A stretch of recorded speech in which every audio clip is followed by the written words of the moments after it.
greatest of all teachers and giver of love, hope, faith, and wisdom, look upon your children, the teachers, learners, parents, guardians, and out-of-school youth and adults. We humbly ask for your mercy and forgiveness. Guide us to the right path. May our efforts be blessed with insights and understanding, wisdom and respect for all. Bless us with patience, for the path of learning is never easy.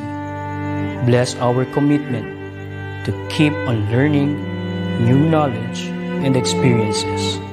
Let your light shine upon us as we make our world a better place to live in. Amen.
Magandang araw, Sir Wilbur po, at your service. Narito ang ETUlay upang gabayan ka sa inyong pag-aaral upang lubos na maunawaan ang iba't ibang paksa o subject. Ang ETUlay ay isang free online tutorial class na pinangungunahan ng ICT's Educational Technology Unit sa pamumuno ni Undersecretary Elaine Del B. Pascua. Ang programang ito ay hindi lamang para sa mga bata, kundi ito rin ay magsisilbing gabay sa mga magulang at mga guro kung paano nila ituturo o gagabayan sa bawat asignatura ang kanilang mga anak o mga estudyante. Sa kasalukuyan, ang self-learning module mula sa rehiyon ng Calabarzon at kilala sa tawag na Pivot ang ginagamit sa ating ETUlay online class. Kaya ano pang hinihintay ninyo? Ihanda na ang inyong mga ballpen o lapis, papel o kwaderno at samahan kaming itulay ang pagkatuto para sa bawat batang Pilipino. Sama-sama tayong magtutulungan para malampasan ang mga hamon sa panahong ito. Halina't matuto kasama ang inyong online tutor sa oras na ito.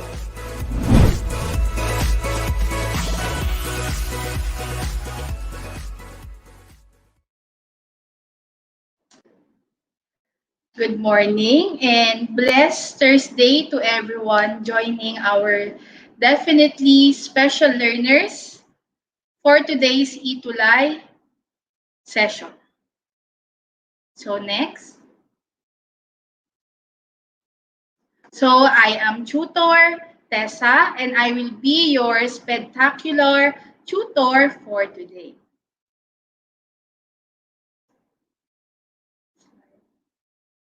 So here we are in quarter 2 of English 4 and our lesson is evaluating the likelihood of the story or event that could really happen.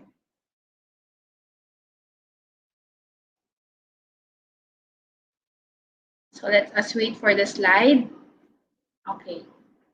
So again, at the end of our tutorial, you will learn and understand to evaluate the likelihood of a story or event that could really happen. So next. So let's have our energizer as the viewers and the learners can join. So you are going to guess the word with the help of the jumbled letters and pictures to form the correct word. So, what do you think is the answer? You try to answer. What do you think is the correct word? And the answer is, it is coronavirus or coronavirus. The reason why we are still staying at home to be safe. Okay, thank you, Ma'am Rosario. And next is, next is event. Or you are going to arrange the jumbled letters. What is the answer? What do you think is the answer? And the answer is event or event. Next is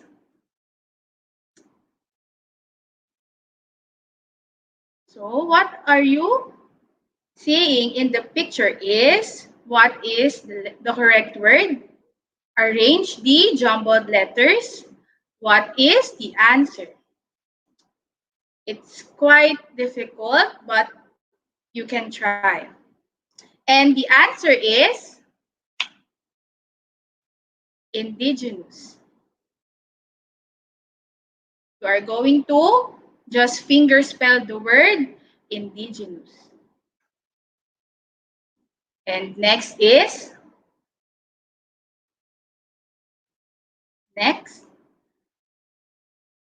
what is the correct word when you arrange the jumbled letters? It is, can you try to answer? Arrange the jumbled letters. The answer is bayanihan or bayanihan. And next is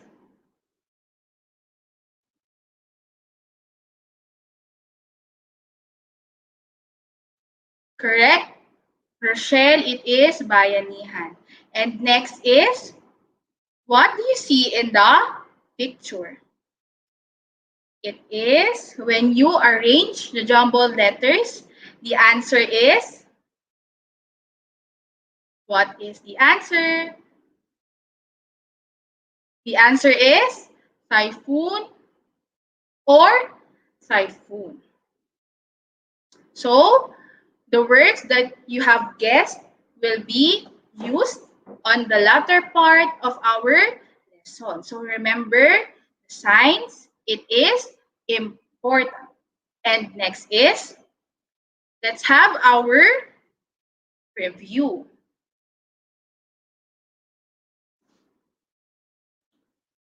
So, blank are things that happen in a story. Again, blank are things that happen in a story. What do you think is the missing word? Can you guess or can you try to answer? So while waiting for the answers, let's have our shout out first. So shout out sa aking bagong ilog teachers or bagong ilog family for your infinite support, and to my nanay and tatay for encouraging me, and of course to my pupils who are listening today and answering my questions. And good morning, Perez Lorraine. And what is the answer? What do you think is the missing word? And the answer is events or events. It is, and the order in which events happen is called or called sequence or sequence. So let us now go on to our lesson. Next. So let's have let's have our lesson. Let us read the story of hope and gratitude entitled Project or Project Liwanag. Again, Project Liwanag. So you should listen very carefully. So like many upland communities, the Aita or Aita community from Sitio Kawayan in Capas, Tarlac or Tarlac did not have access to electricity. Their lives changed after a group of young graduates visited them. A group called Project or Project Liwanag installed solar or solar panels, again, solar panels for free in the community. Next. So the community's chief's son, Pablo Carrosca, said that their community is grateful because finally they have access or they have electricity. A grade 2 student, Pablo said that before he found it difficult to study when night fell.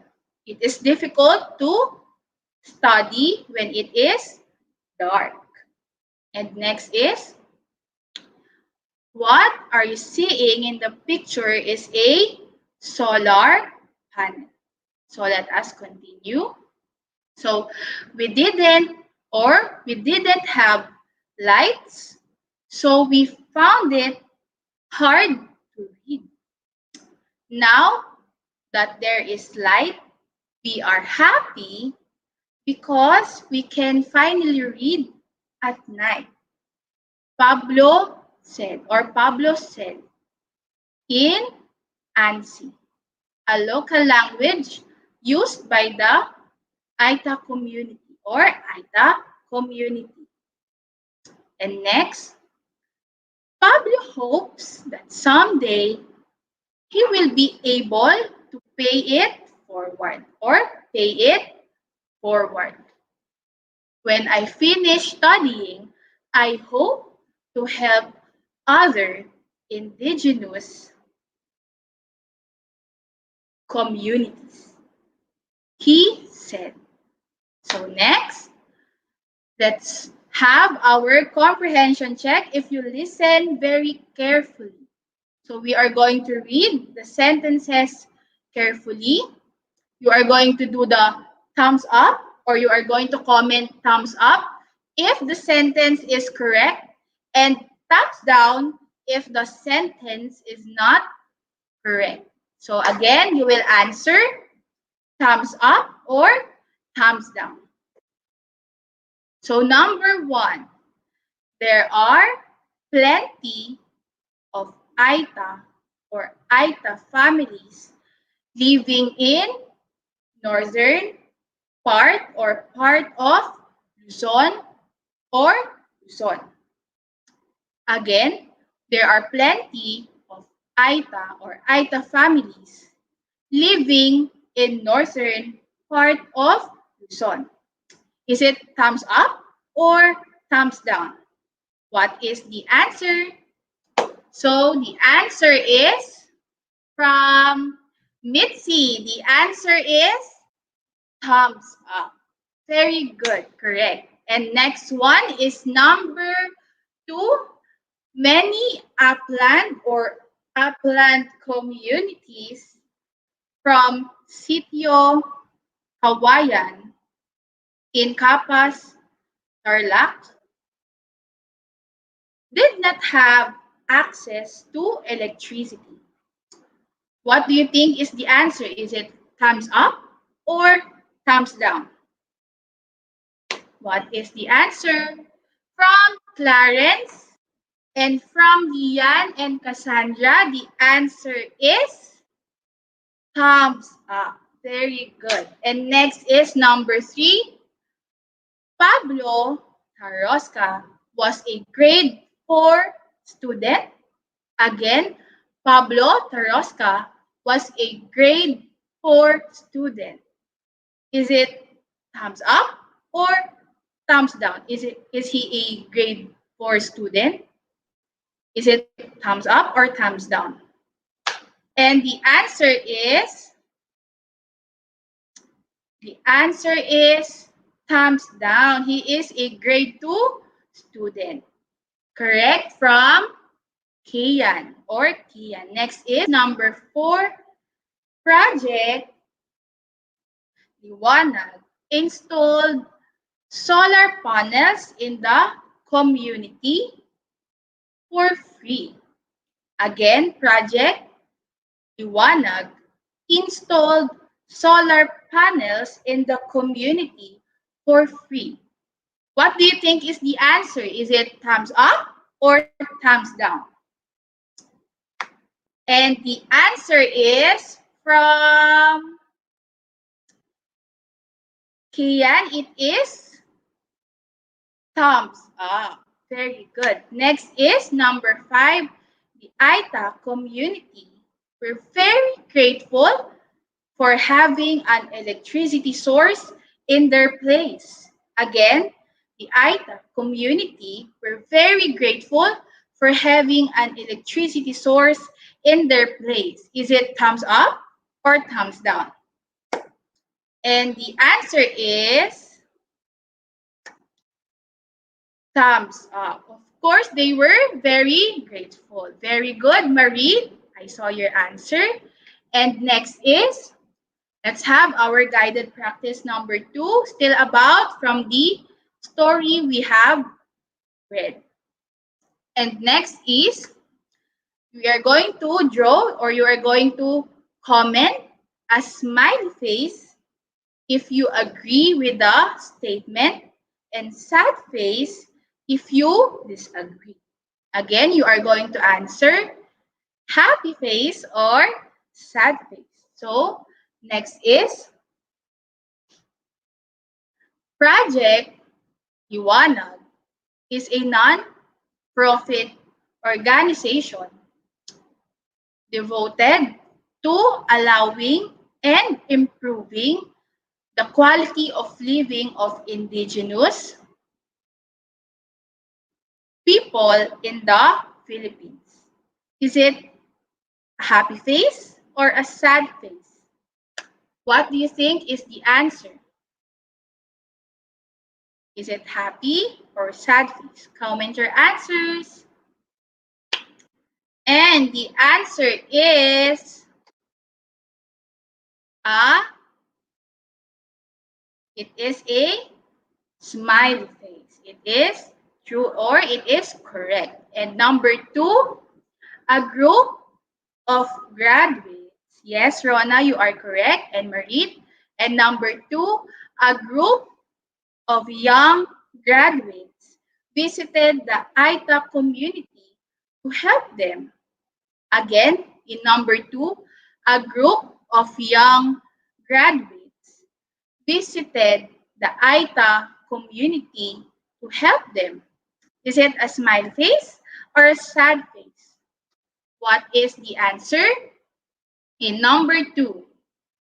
And the answer is, waiting for your answers, comment your answer. And the answer is a smiley face. Okay, Allen, you are correct. Or Allen, you are correct. I saw your answer. And next is number 3. Indigenous people are not happy to have access of electricity. Again, indigenous people are not happy to have access of electricity. What do you think is the answer? Is it smiley face or sad face? What is the answer? From juries, the answer is, of course, it is a sad face. Okay? And number 4, bayanihan or bayanihan is a custom which means helping one another. Again, bayanihan is a custom which means helping one another. Is it a smiley face or a sad face? What is the answer? And the answer is,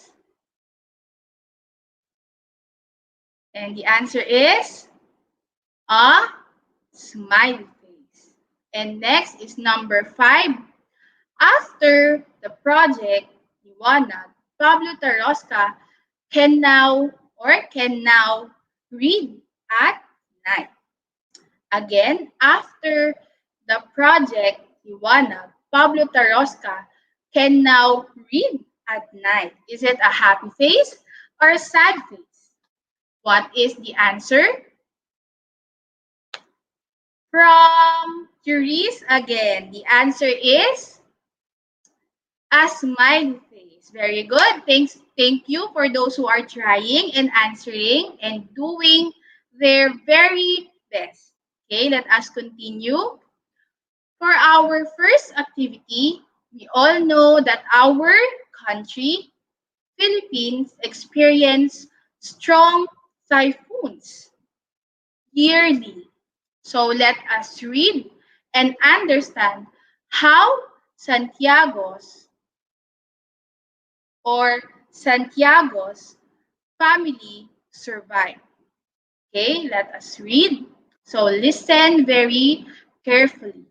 So Santiago is a 14-year-old boy and has 4 siblings. EJ, Amiel, Princess, and Gerardo. He is partial to 4-year-old Princess, his only sister. When she smiles, her eyes light up. Princess feels closest to Santiago too.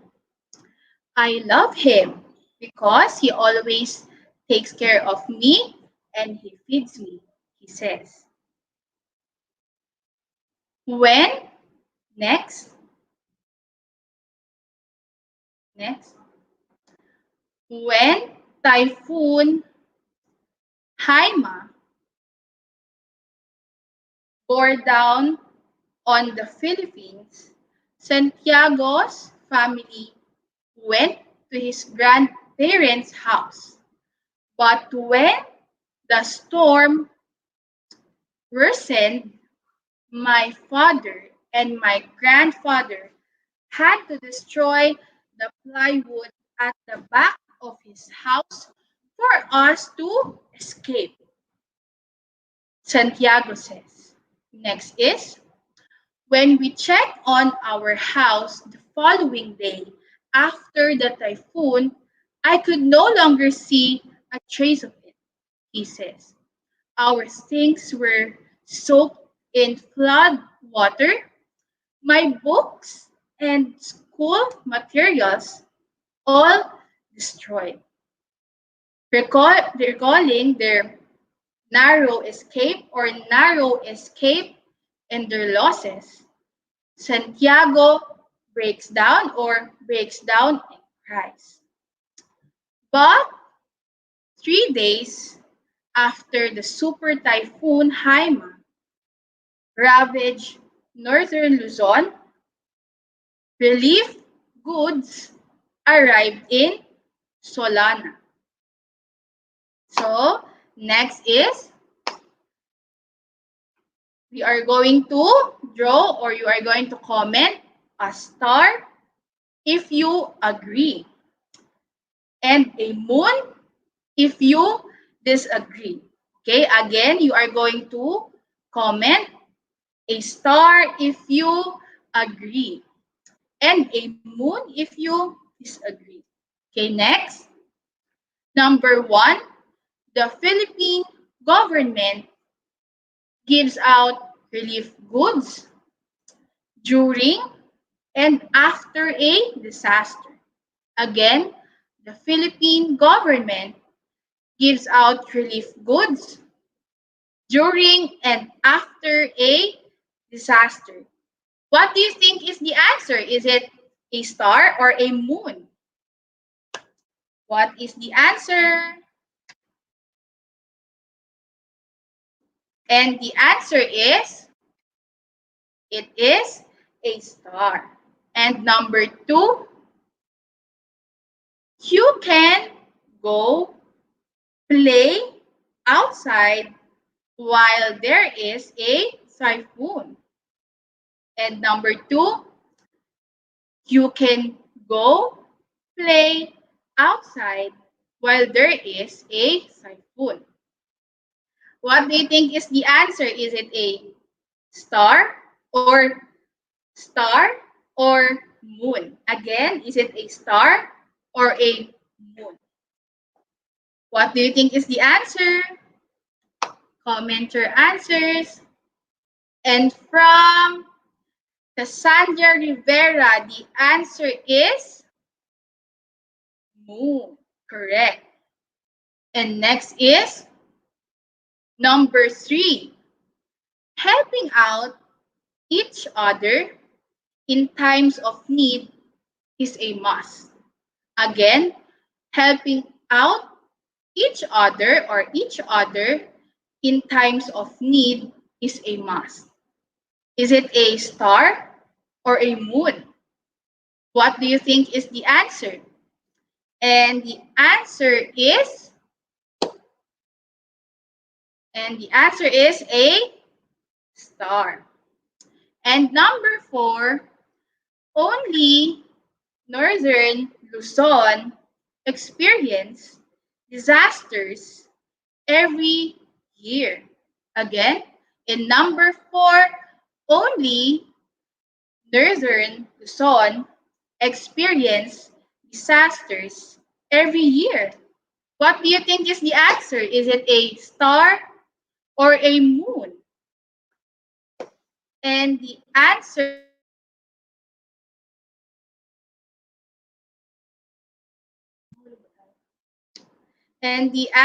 is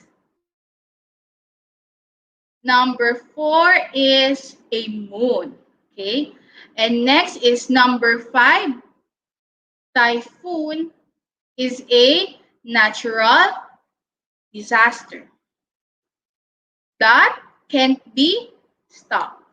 Again, typhoon is a natural disaster that can't be stopped.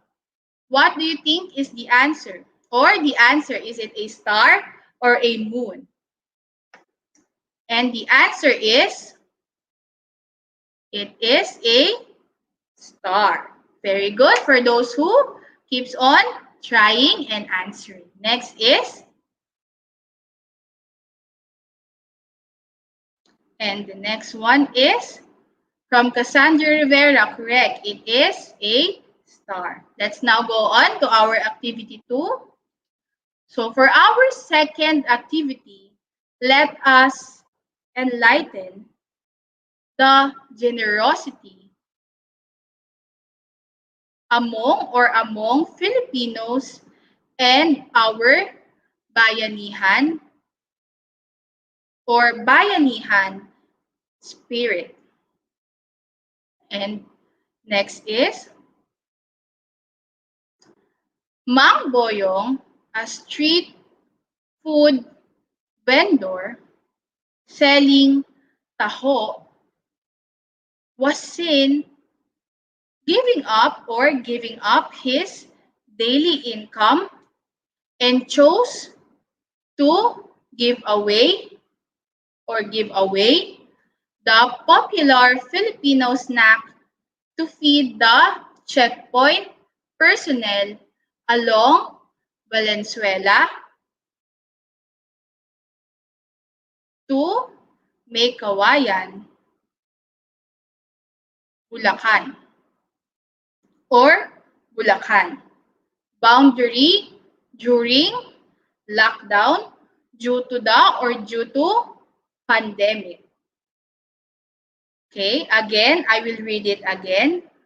Mang Boyong was a street food vendor selling taho, was seen giving up his daily income and chose to give away the popular Filipino snack to feed the checkpoint personnel along Valenzuela to Maykawayan, Bulacan boundary during lockdown due to the pandemic or due to the COVID-19.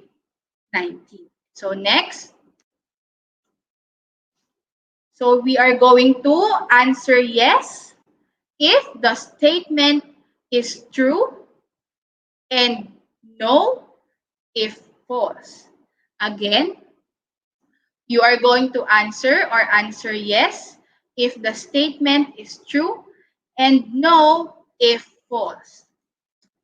Okay, next is number 1. During the pandemic, you don't have to help other people. Again, in number 1, during the pandemic, you don't have to help other people. And let's wait for the PowerPoint presentation. Okay, let us continue. Again, in number 1, during the pandemic, you don't have to help other people. What do you think is the answer? The answer is it a yes or a no? The answer is no. And number 2, it is necessary to have checkpoint between the boundaries of city or town to ensure order and discipline.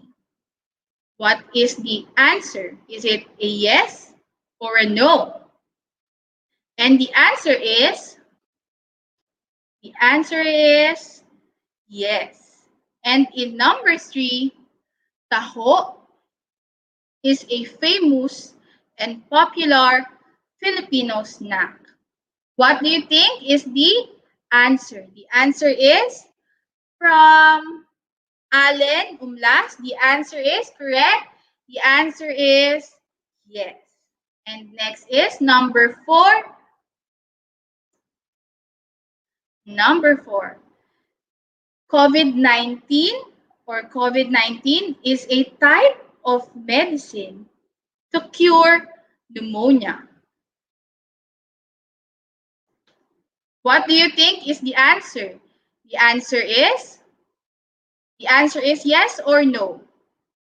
The answer is no, of course. And number 5, Mang Boyong is a selfless and generous person to help personnel despite losing income. What do you think is the answer? Is it a yes or a no? And from Mitzi, the answer is yes. Very good. And next, for our third and last activity, let us read and understand a story of determination wherein a young boy believed in the saying, dreams do come true. So let's find out how he reached for his dream. So, JV Akorita Kalayag, who used to work as a junk shop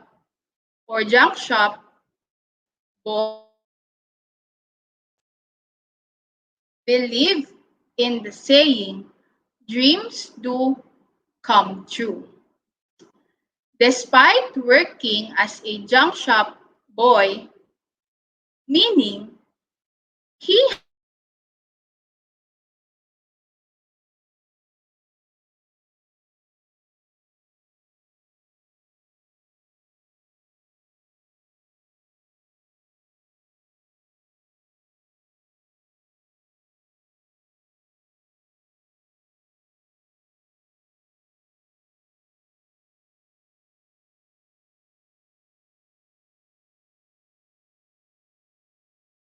who used to work as a junk shop boy believed in the saying, dreams do come true.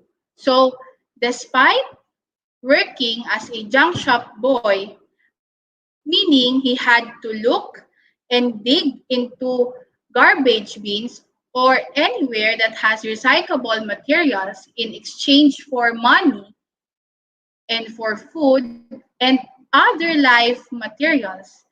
JB proved that being underprivileged isn't an excuse not to finish studies. So nevertheless, JV graduated from BS Electronic Engineering, and probably the best gift a parent could ever have. So let's now answer. You are going to answer agree or disagree or disagree. So let us now answer. Next, number 1, hard work beats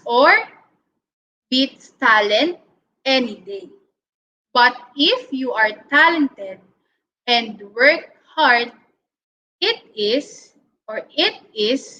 hard to beat.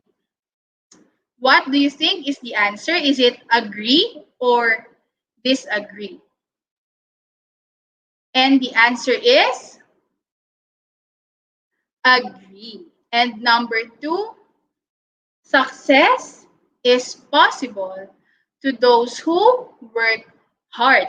Again, in number 2, success is possible to those who work hard. Do you agree or disagree? And the answer is, from Kian, the answer is agree. And in number 3, no one can steal what you learned in school. Again, no one can steal what you learned in school. Do you agree or disagree? And from Lillian, the answer is agree. And next is number 4. Number 4, school is not needed. Again, number 4, school is not needed. Do you agree or disagree? And the answer is disagree. Okay? And number 5, it is better to play games than to study. Do you agree or disagree? And from Mitzi, the answer is disagree. Correct. Okay?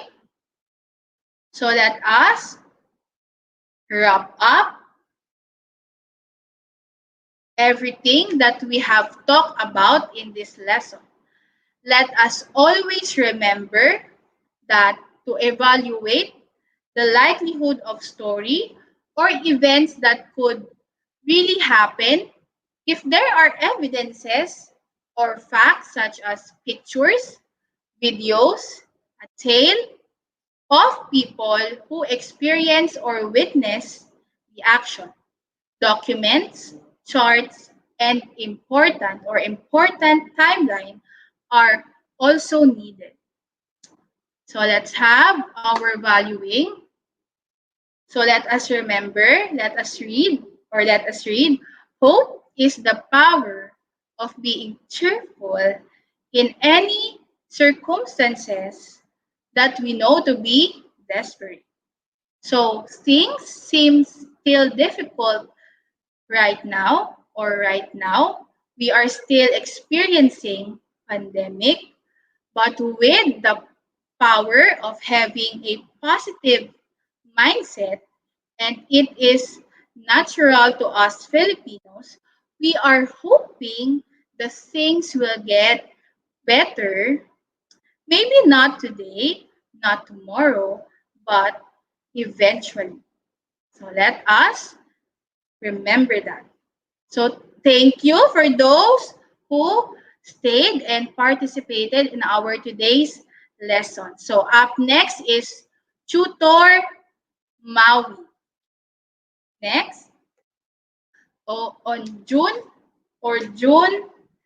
3, 9 a.m. to 9:40 a.m. So thank you everyone and goodbye.